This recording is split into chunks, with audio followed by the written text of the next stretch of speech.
వరకు పడితే ఆడ గుంటలు పడి అమ్మాయిలు అందులో పడిపోతారు అంటున్నారు. విరుది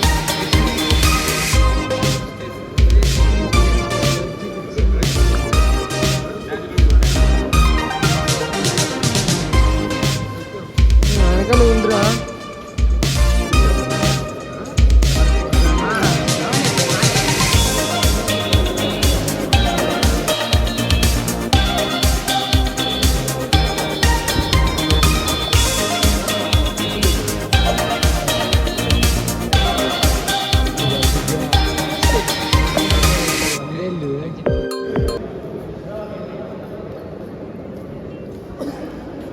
Let me start the inauguration event of this grand badminton doubles and doubles and 40 plus doubles tournament because educational decision starts with us. I would like to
అందరికీ స్వాగతం. టోర్నమెంట్ గురించి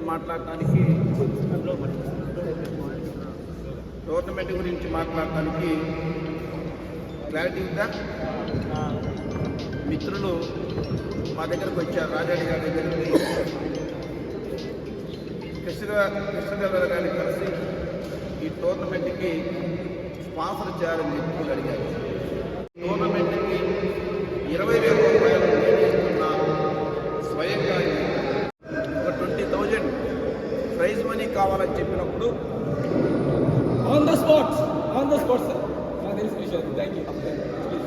వెంటనే రాజారెడ్డి గారే ఆ 20,000 ఇవ్వడం జరిగింది.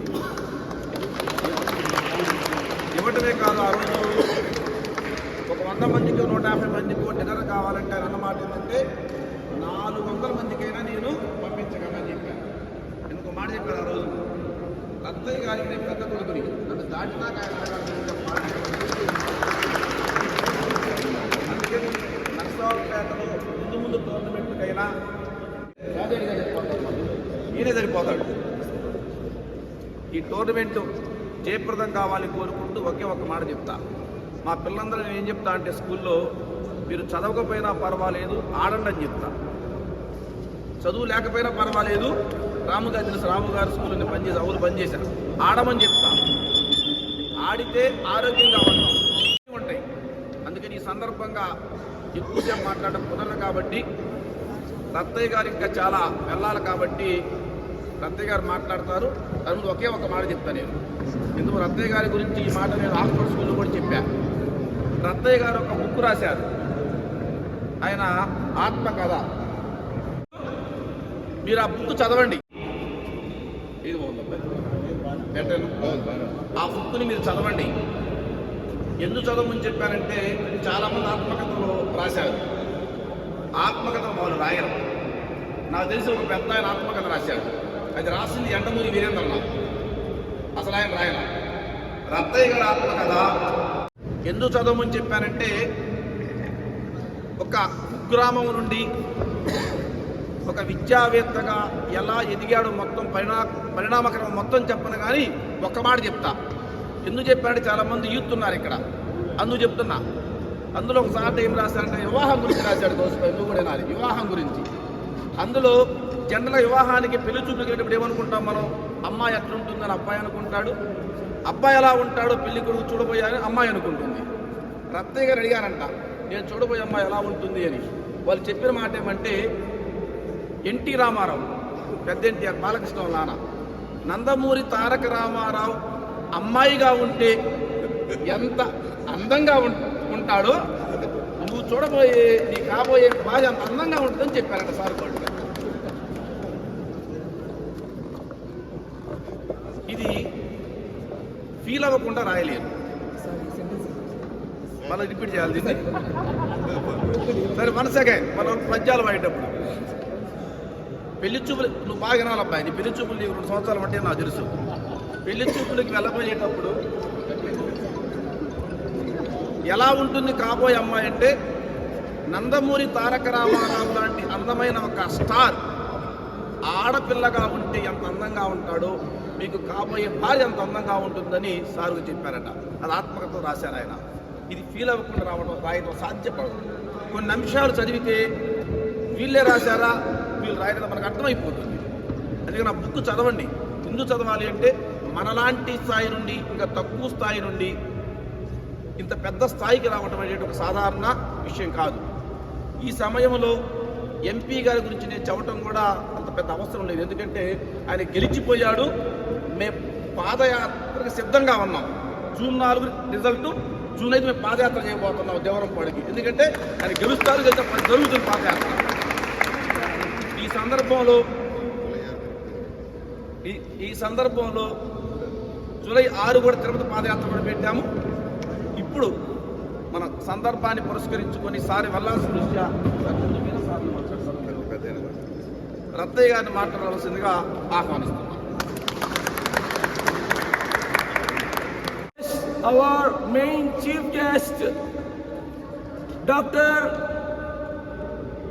Sri Lau Rattayya Garu, to officiate and give a small speech for the sake of the people and the players, sir.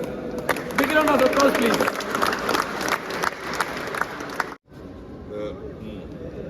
Koteswararao గారికి, రాజారెడ్డి గారికి, ఇక్కడ ఇది ఆర్గనైజ్ చేస్తున్న పరమేష్ కోచ్ గారికి, మిగతా రామయ్య గారికి, మిగతా కమిటీ సభ్యులందరికీ, ఆహుతులైన పెద్దలందరికీ, ప్రత్యేకంగా ఈ ఆడబోతున్న పిల్లలందరికీ నా హృదయపూర్వక నమస్సులు. చాలా ఎంత ఎండలో కూడా ఈ స్పోర్ట్స్ కాంపిటీషన్ పెట్టారు, చాలా సంతోషం. అయితే స్పోర్ట్స్ ఎందుకు చేయాలి అంటే పెద్దగా అవ్వాలి, స్పోర్ట్స్ మెన్ అవ్వాలి అని ఉంటుంది. అది చాలామందికి 100లో ఒకళ్ళు ఇద్దరు అవుతారు. కానీ మిగతా వాళ్ళందరికీ ఎందుకు స్పోర్ట్స్ అంటే కోటేశ్వరరావు గారు చెప్పారు, చాలా మందికి పర్సెప్షన్ కూడా అదే. ఏంటి అంటే ఆరోగ్యం బాగుంటుంది, ఫిజికల్గా ఫిట్గా ఉంటారు, కాబట్టి ఆరోగ్యం ఉంటే అన్నీ ఉన్నట్టే, కాబట్టి స్పోర్ట్స్ ఆడాలి అని. కానీ నా పర్సెప్షన్ ఏంటంటే ఆరోగ్యంతో పాటు మెంటల్ స్టామినా కూడా బాగా పెరుగుతుంది స్పోర్ట్స్.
శక్తి ఉండాలి.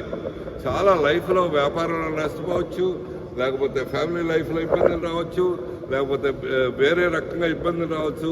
మొత్తం లైఫ్లో నేర్చుకోవాల్సిందంటే ఓటమి అయితే దాన్ని ఎలా తట్టుకోవాలి అనేది ఒక స్పోర్ట్స్లోనే జరుగుతుంది. అందుకని ఈ స్పోర్ట్స్ ఈ ఫిజికల్ ఫిట్నెస్ ఎటు వస్తుంది, ఆ ఫిజికల్ ఫిట్నెస్తో పాటు మెంటల్ ఫిట్నెస్ కూడా వస్తుంది. అందుకని నేను ఎప్పుడూ స్పోర్ట్స్ ఎంకరేజ్ చేస్తూ ఉంటాను. అందుకనే ఇవాళ ఈ టోర్నమెంట్స్ ఇక్కడ మొదలవుతున్నాయంటే చాలా సంతోషంగా రావడం జరిగింది. అయితే మీరు పిల్లలు చాలామంది ఆడతారు, కొంతమంది గెలుస్తారు, కొంతమంది ఓడిపోతారు. ఇది మీరు ఈ దీంట్లో నేర్చుకోవాల్సింది ఏంటంటే గెలుస్తారు, ఎంజాయ్ చేయండి, ఎంజాయ్ ద విన్నింగ్. ఓడితే ఏంటి అవ్వాలంటే it should be a lesson for you. గెలవటం అనేది ఒక సెంటెన్సే, వీడు ఫలానా టీం గెలిచారు. ఓడటం అనేది ఒక పెద్ద essay.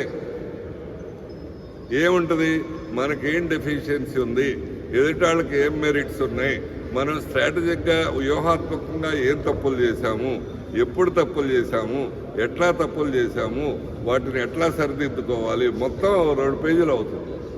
That is the big lesson for anybody. అది ప్రతి స్టూడెంట్కి, ప్రతి యువకుడికి పెద్ద లెసన్గా అవుతుంది. సో దాన్నే స్పోర్టివ్ స్పిరిట్ అంటారు. స్పోర్టివ్ స్పిరిట్ అంటే ఎగరటం కాదు, ఏళ్ళేయటం కాదు. You have to enjoy the winning, you should have the capacity to face the failure, and you should be able to learn the lesson from the failure. So failure, ప్రతి పరాజయం నుంచి ఒక పాఠం నేర్చుకోవాలి, ప్రతి విజయం నుంచి సంతోషాన్ని రెట్టింపు అవ్వాలి, మరో విజయానికి దారి తీయాలి. అది స్పోర్ట్స్ స్పిరిట్. ఆ స్పోర్ట్స్ స్పిరిట్తో సో మీరందరూ ఈ టోర్నమెంట్లో పార్టిసిపేట్ చేయాలని, ఒకవేళ గెలిస్తే ఎంజాయ్ చేయండి, ఓడితే నెక్స్ట్ టైం ఎట్లా విన్ అవ్వాలో చేయండి. సో ఈ కోచ్ల యొక్క పని కూడా ఏంటి అంటే not only giving the skill to the students. కోచ్లు నార్మల్గా స్కిల్ ఇస్తారు, నువ్వు ఇది సర్వీస్ ఇట్లా చేస్తున్నావు, లేకపోతే ఇది ఇట్లా కొడుతున్నావు, ఇదంతా. ఆ స్కిల్ కంటే ఇంపార్టెంట్ వాళ్ళకి confidence. That is the most important thing. Confidence ఇవ్వటం అనేది చాలా ఇంపార్టెంట్. నేను చేశాను ఆ పని. ఒక అబ్బాయి 8వ తరగతి 8 ఏళ్ళప్పుడు నా దగ్గరికి వచ్చాడు. వస్తే నాకేం చాలా పేదవాడిని, నాకేమీ లేదు వాళ్ళని వాళ్ళ తాతయ్య గారు తీసుకొచ్చారు. నేనేం డబ్బు కట్టలేదు, మీరు చేర్చుకోండి. అలా అందరూ వస్తారు కదా, నేను ఎందుకు చేర్చుకోవాలి నేను అన్నాను. అంటే నీకేమి స్పెషల్ ఉంది, 8 ఏళ్ల అబ్బాయి, నీకేమి ఉంది స్పెషల్, నేను ఎందుకు చేర్చుకోవాలన్నాడు. అంటే నేను చెస్ ఆడతాను సార్ అన్నాడు కుర్రాడు, 8 ఏళ్ల కుర్రాడు. సరే నాతో ఆడన్నాను. ఆడితే చాలా బ్రహ్మాండంగా ఆడాడు. సరే నేను మొత్తం ఫ్రీ అకామిడేషను ఫ్రీ ఇది అంతా ఇచ్చేసి వాడికి 2 సంవత్సరాల పాటు నేర్పాం. వాళ్ళందరికీ కాంపిటీషన్. వాడికి ముందు ఫస్ట్ రౌండ్ స్పెయిన్ ఆడుతూ పోయింది, సెకండ్ రౌండ్ రష్యా ఆడుతూ పోయింది, థర్డ్ రౌండ్ అమెరికన్తో పోయింది. వాడు 9 ఏళ్ల పిల్లాడు, 9 ఏళ్ల 5 నెలలు. వాడు నా దగ్గరికి వచ్చి సార్ ఇట్లా ఇట్లా ఇట్లా పడింది, ఎట్లా నేను అని. వాడు రష్యా వాడితో ఆడాలి, స్పెయిన్ వాడితో ఆడాలి, ఎట్లా అని. నేను నిజానికి 1000 సార్లు చెప్పాను వాడికి ఒకే మాట, అరే రష్యా వాడికి 2 చేతులే ఉన్నాయి, నీకు 2 చేతులు ఉన్నాయి, వాడికి 2 కాళ్ళే ఉన్నాయి, నీకు 2 కాళ్ళే ఉన్నాయి, వాడికి మెదడు ఉంది, ఒకే మెదడు ఉంది, నీకు కూడా ఒకటే ఉంది. You are going to win, you are going to win అని ఒక 1000 సార్లు చెప్పుంటా. Even the world champion. అతని పేరు హరికృష్ణ, మీరు పెండియాల హరికృష్ణ, మీరు వినుంటారు. ఈ first time for India he won, Guntur నుంచి he won the world champion. Failures are the stepping stone for success ఇనే ఉంటారు. Thank you sir.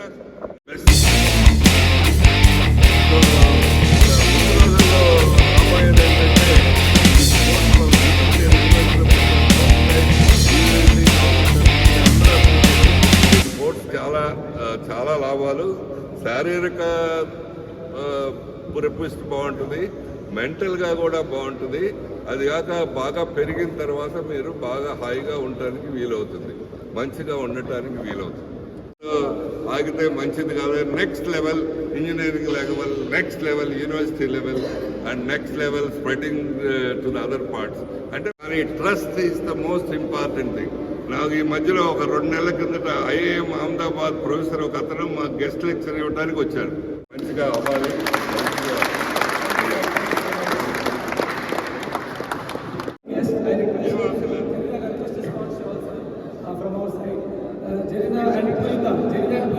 Please come here.